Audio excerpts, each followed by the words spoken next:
تقریروں سے بھی فائدہ ہوتا ہے، اور جلسے میں نہیں کہتا کہ یہ مفید نہیں ہے، یہ بھی بہت مفید ہیں،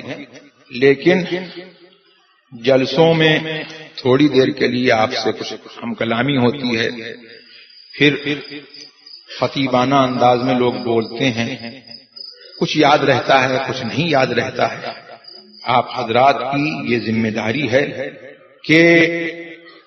اپنے یہاں جو عالم دین ہے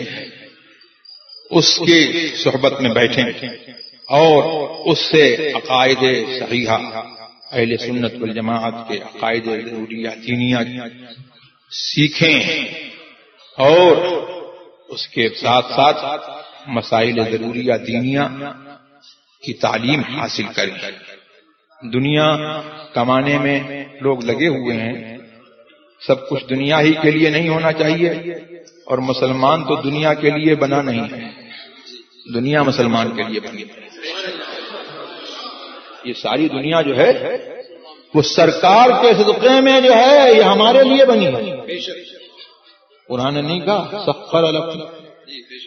اللہ نے تمہارے لیے یہ سب مسخر کیا ہے، دنیا کے لیے تم نہیں بنے ہو، تم بنے ہو دین کے لیے۔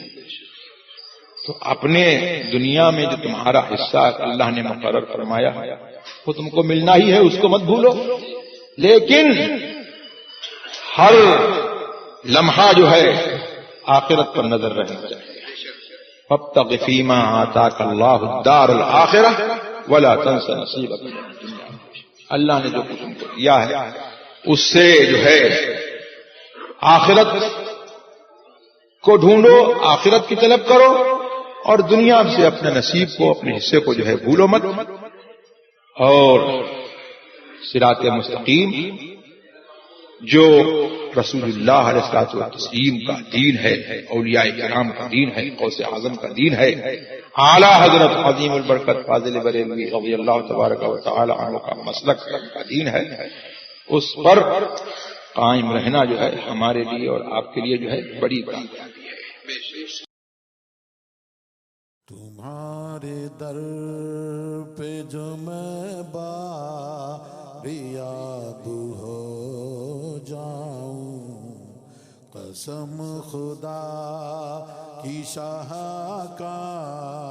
میاب ہو